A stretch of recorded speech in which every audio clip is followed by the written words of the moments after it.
Hello my dear friend, this is Shiva Rathore from nature पैरी series. My dear bro, आप देख रहे हैं एनपी न्यूज़ नेचर पैरी आगरा से। माय डियर ब्रो, हम आपको रूबरू कराने जा रहे हैं अंतर्राष्ट्रीय किन्नर अखाड़ा से महामंडलेश्वर कौशल्या नंदगिरी जी से। तो देखिएगा, मेरा प्रणाम स्वीकार हो आपको। जी, जय श्री महाकाल। आपको भी किन्नर अखाड़े के शिविर में बहुत बहुत स्वागत है। एक इस याचक का एक प्रश्न है कि कल जो हुआ है, मैं ये कहूँगा कि बड़ा ही दुखद है और सभी हृदय द्रवित हो गए जिन्होंने सुना है और देखा है। इसके बारे में आप क्या कहेंगे? जी, ये बहुत ही गहरा स्थिति था और इसका मैं इस जो हादसा हुआ उसको मेरे पास शब्द नहीं है कहने के लिए, क्योंकि बहुत सारे दूर दूर से हमारे श्रद्धालु लोग आते हैं, भक्त लोग आते हैं। उनके साथ ऐसा घटना होना बहुत दुर्भाग्यपूर्ण था। मैं सभी के साथ अपना संवेदना व्यक्त करती हूँ और मैं उन सभी के आत्मा को शांति मिले, भगवान के चरणों में उन सभी आत्माओं को जगह मिले, इसका मैं कामना करती हूँ। हमको बहुत बुरा लगा है और मैं सारे उस परिवार को जिन परिवार ने अपने कोई भी सदस्य को खोए होंगे, मैं उनके संवेदना के साथ में हूँ और मैं ईश्वर से यही कामना करती हूँ कि सबको हिम्मत दे।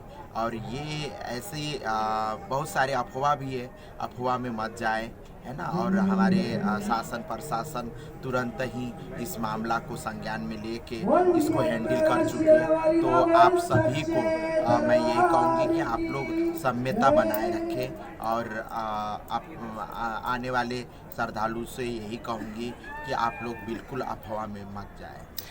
मैं ये कहना चाहूँगा कि माय डियर, वो जैसा कि अभी बोला उन्होंने कि आप शांत हो जाइए। जैसा कि अभी उन्होंने कहा है कि अफवाह पे ध्यान न दीजिएगा, सही बात है।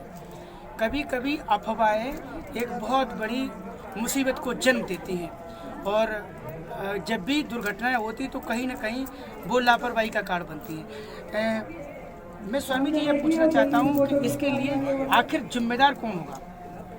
अब इसका जिम्मेदार अब मैं क्या कहूँ, है ना। और मैं यही कहूँगी कि कहीं ना कहीं ये व्यवस्था सही नहीं था, इसीलिए होगा। और अब तो जांच उसका चल रहा है, जांच टीम बैठ गया है और जांच टीम अपने तरफ से जांच कर रहे हैं और इसमें अब जांच में पता चलेगा कि क्या है, इसका सच्चाई क्या है, वो सामने आएंगे। हमारे सरकार इसमें काम कर रहे हैं, जांच टीम बैठा के, अब उस पता चलेगा। मैं ऐसे नहीं बता सकती आपको। एक नेक्स्ट सवाल मेरा ये है कि जैसे जो किन्नर अखाड़ा है, ये जैसे कई अखाड़ों की जानकारी है मुझे, मैं शंकराचार्य कई लोगों का साक्षात्कार ले चुका हूँ। इस किन्नर अखाड़े का जन्म कहाँ से हुआ? जी, मैं ये कहूँगी किन्नर अखाड़े के जन्म तो सदियों से, ठीक है ना। आप चाहे सत्य युग में जाके देख लीजिए, चाहे कली द्वापर युग में देवता युग में किन्नरों को हमेशा ही उपदेवता के रूप में माना गया, है ना। मगर मुगल आया, अंग्रेज आया, हमारे देश को कब्जा किया, गुलाम बनाया, तब से हमारे अस्तित्व पे बहुत प्रहार हुए। हमारे अस्तित्व कहीं ना कहीं बहुत किन्नरों के बहुत बड़ा ये हुआ कि किन्नर उपदेवता से एकदम समाज से कट गए, धर्म से धर्म विहीन हो गए। तो इससे कहीं ना कहीं किन्नरों को बहुत बुरी तरीके से देखना शुरू कर दिया। और फिर हमारा देश जब आज़ाद हुई तो फिर उसके बाद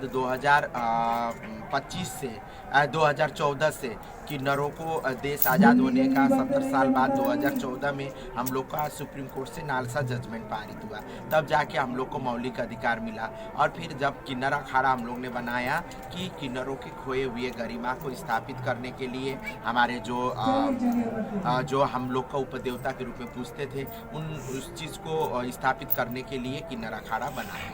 मैंने आगरा में रेखा गुरु है, सीता गुरु है, कानपुर से काजल किरण है, मैंने कई लोगों के इंटरव्यू लिए। मैं ये जानना चाहता हूँ, मैंने वेद सम्मत ये पहले पढ़ा है, शास्त्र सम्मत, मुझे पता नहीं, मैं छोटा था, कि मानव, गंधर्व टेंडर और ये जो करके था। लेकिन अभी जो ममता कुलकर्णी जी को लेके बहुत बड़ी जो महामंडलेश्वर बनी है वो बहुत बड़ी चर्चा में है। इस संदर्भ में आप क्या कहेंगे? वो सारे लोग टिप्पणी और बहुत सारे टीवी पे मैं समझता हूँ कि आप देखते होंगे वो छाई हुई है। इस मैटर में आप क्या कहेंगे? इसमें हमको पूरा जानकारी नहीं है डिटेल में। हमारे किन्नर अखाड़े के आचार्य महामंडलेश्वर लक्ष्मी नारायण जी को इस बारे में जानकारी है, तो उनसे पूछेंगे तो वो बेहद तरीके से बता पाएंगे। हमको जानकारी नहीं था, हमको पता चला पट्टाभिषेक करना है, मैं पट्टाभिषेक कराने गई और उसके बारे में डिटेल हमको जानकारी नहीं। हर्षा बिचारिया जी को पिंडदान करने के बाद और फिर संत समाज ने उनको अलग कर दिया, ये तो कह सकते हैं आप? ये है कि हमारे संत समाज में देखिए, वाल्मीकि भी कुख्यात डाकू थे, उसके बाद वो एकदम संत बन गए, उन्होंने रामचरितमानस लिखा, ठीक है ना। तो ये तो हमारे संत जो पुराने चीज को लेके चलेंगे तो फिर कैसे हो पाएगा, संत समाज भी आगे नहीं बढ़ पाएगा। अगर एक नियम है कि कोई भगवा चोला पहन लिया तो फिर उसके बाद में वो दूसरे तरीके से कपड़ा के धारण नहीं कर सकते हैं, दूसरे आचरण को नहीं अपना सकते हैं। तो इसलिए बहुत सारे ये हर्षा छावरा को लेके बहुत सारे बातें हुई होगी, मगर हमको इतना जानकारी नहीं है उनके बारे में भी, मैं उनसे कभी व्यक्तिगत नहीं मिली है।